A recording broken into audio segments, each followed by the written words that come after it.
G'day guys, Warwick here. Several people have asked me about my kayak trailer now. They've seen it out in action and yeah, there've been a lot of questions. So I thought I'd just do a quick video, a quick walkthrough, at least for the areas I can access whilst it's in my garage. Just note it's like pretty narrow down the side of my garage to the mud yards, and I don't really feel like pulling the trailer out right now, but I'm sure you'll get the general overview. So LED lights fitted throughout the whole thing. I've got a Kayak power module controlling all of the lighting. I ended up using a different control board set of switches for the things that draw a little bit more power, like the fridge and the pump to wash down. Everything here is just running off a 17.5 amp hour 12 volt battery. I've got a 100 amp hour deep cycle battery I'm going to put in it just to run the fridge. Everything else is fine running off the lithium battery here. It's done a good job. So let's start at the top and work our way down. There's my Quickie rooftop pop top tent. That was purchased from Kings. They're worth about $1,000. They take about 30 seconds to set up. They're quite sturdy in the wind, and so far I haven't had much use out of it, but it's good. Very happy. Very, very happy. You see I've siliconed on the bottom of it. That's because I've mounted it to something flush. So usually that's designed to be mounted to a couple of like rails, like roof racks or something like that. Because I flush mounted it, I ended up having to put some backing plates on the inside, sandwiching it down to this fridge panel material. And subsequently I filled the underneath section with expanding foam to share the load and spread it out a lot more evenly across, which has really stiffened up the bed. There's no flex in it at all when I lie down, and that's fantastic. I'm very happy with that. And then I've just sealed it up to stop any water ingress from getting inside there. Down the side here, I've got my lovely Dune awning. Yep, that's pretty well awesome. I'll get another video in the future with that there set up. I've actually kitted it out and mounted LED lights. You can see the power cable running up into it. So when I turn the lights on to that, on and off, yeah, basically the entire awning is lit up like daylight. You can see the door at the front of my trailer. It's tucked in there. So that door just lifts outwards, and it's got a leg that goes back down to the ground that props it up. Same concept as this, except I've put two legs on the back just in case it's particularly windy. I'll set those both up, and I tie a strap around that handle here and actually pin it and peg it down to the ground. Yeah, so they work quite well. They just clip back up into a couple of clips, and these are, I think, I got these also from Kings. They're like the extendable arms. So this pole here just twists and it shortens back up so that it fits in, packs up, and so on. So yeah, inside I got my table, I got two chairs, I got my wash down hose that's connected up to a 12 volt pump. Underneath the system here I've got a water tank that's got about 190mm clearance to the ground, and the water tank just goes up, back and across, so it's a couple of 90s on the end of it. It's 150mm tank. I don't know what water capacity I've got, but it's a lot. I've also run a 240 volt cable that I run an extension lead to. So when I'm not using it, I just disconnect the plug here, tuck it back up through the loop in the lead here so that it's out the way and it's not dragging on the ground when I'm towing anything. And what that enables me to do is run my power board, which enables me to power up my fridge. So that cable, this cable here runs down to the fridge, so I can plug the fridge in on 240 volt if I'm at a powered campsite. It also allows me to get the fridge set and ready the day before, which makes it a lot easier on the batteries. I've got my two chargers. One goes to this port here, which I can pull out and plug in my FPV battery, charge that. The other one runs down, and I've got a port on my kayak here that's charging up to 17.5 amp hour batteries inside my kayak. So see the rod storage overhead. There's 3 of these aluminium rails, and then the PVC pipes just cable tied to it. I've got some mattresses on top as well. That's just in case I go camping with my wife and kids. I just throw my old tent up in this gap here, which is a pretty large-ish tent. It's good for the family to sleep in, and away we go. Over the back, behind there, because I've laid this one sideways, I don't know if you can see down the far end, there's some polystyrene blocks. So that's what I've used to just secure it so that it's pulled back hard up against the wall. Hasn't moved an inch. It's been really good.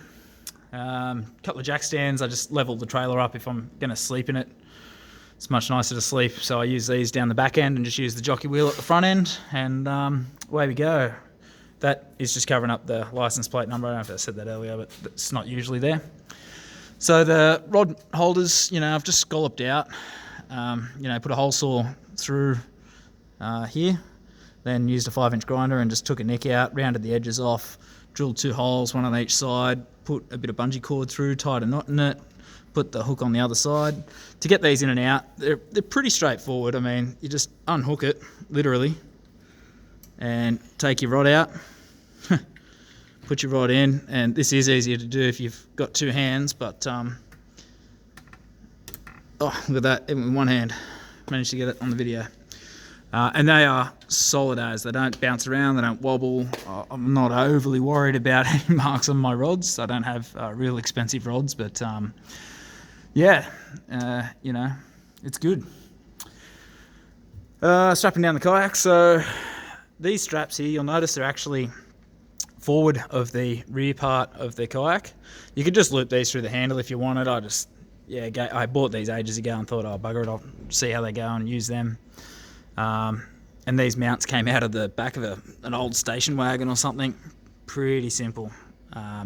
These pull it forwards towards the nose, and they stop it moving from left to right. So there's no travel left or right. Up the nose, I've actually got a nose cone on this kayak. It's custom built.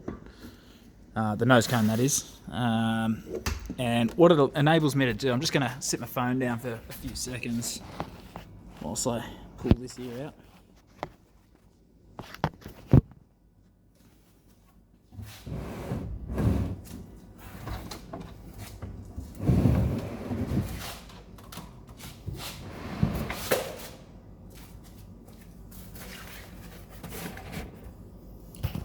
So you can see the nose cone just up the front end. So it just tucks underneath that shelf that I've built in there.